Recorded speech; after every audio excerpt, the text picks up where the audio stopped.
Hello and welcome to my first ever motorsport pit stop. How cool is that?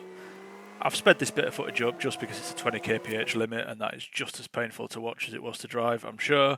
But now as we come into our pit box, we have got a 4-minute timer we need to meet. So there's a minimum pit stop of 4 minutes. I started a little egg timer when I entered the pits, and Charlie would make sure that he doesn't leave the pits until that hits 4 minutes. Very important because the penalties are very severe. In the 4 minutes, we had a driver swap to do. The car had enough fuel in it to get to the end of the race. Fueling was optional, I think, technically, in these shorter endurance races, but you had to roll the car into the garage and you had to have a fire extinguisher on standby and introduce a load of risk. That just wasn't worthwhile. So we would only be refueling for the final Super Enduro. So in this 4 minutes, all we really had to do was a driver swap. Not everybody was doing driver swaps though. There was a handful of people who made it to the end of the weekend without any driver swaps at all, and I cannot stress how impressed I am at that effort. I was exhausted coming out of this stint. It was the longest stint I've done in a car to date, and it was in some of the hottest conditions we've ever driven in, with real high humidity. So the guys who made it to the end, insanely impressed. We had a bit of time just to talk about the car. The team were checking the car over, making sure the tyre pressures were all good, and then Charlie would be heading back out again. Now, we didn't have live timing working on the first day of racing, which made it quite difficult to understand exactly where we were. We had a fairly good idea because I'd been leading most of Stint 1. I'd handed the lead to Matt when I came in for my Joker lap, and then we came into the pit shortly after that. So really, we should have been kind of net leading with a Joker lap in hand anyway. So all Charlie should have to do in theory is go out and just not crash, and we should be good as long as his pace is good. But the problem we had was we were now effectively 4 laps down as the first people to pit. So Charlie would come out and he would just see cars everywhere, and he didn't know who he was racing, he didn't know who we were in direct competition with. All he could do was try and overtake whichever car was in front of him, and as people would be doing their pits, things would start to fall back into a normal order. But again, because we had no live timing, we didn't really know what was going on, and that does have some significance later in this race.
Yeah, I think Rich did the out lap when it went red, so you should technically be in front of Rich. They'll re-grid you, I reckon. Send you out behind the safety car. so. Has Matt had a free pit stop basically? How does it work with red flag? How much of a red flag was it under when he did his pit stop? I don't know. He was already stopped. Pretty much hold, but you'll only gain if it's a safety car, I reckon. You won't gain if it's a red flag. Just go back a lap. Will he have to pit again then? No. So he has gained in the pits? Yeah, but it would have gone safety car anyway if it. So he would have gone back up to you. I think the. Does that make sense? Yeah, but I would have been a lap ahead, no?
So here we are, Charlie finishing off a rather impressive stint, very quick and consistent lap times to take the checkered flag.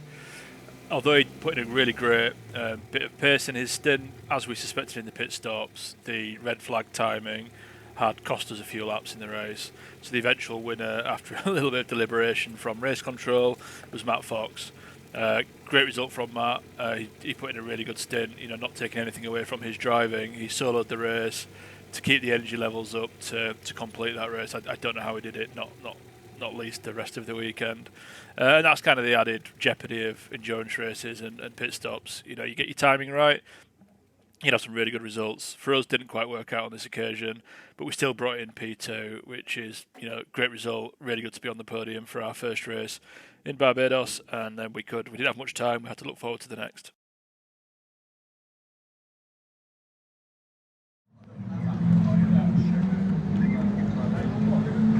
Calm before the next race. The 270s and 310s are out doing their enduro at the minute, which means I'm out for my sprint next. So I'll be starting P2 on the grid next to John Bond in Rich Davies' car, and we'll have Matt Fox just behind us. So it'll be another 10 to 20 minutes, I'm sure. So yeah, I'll update you all later.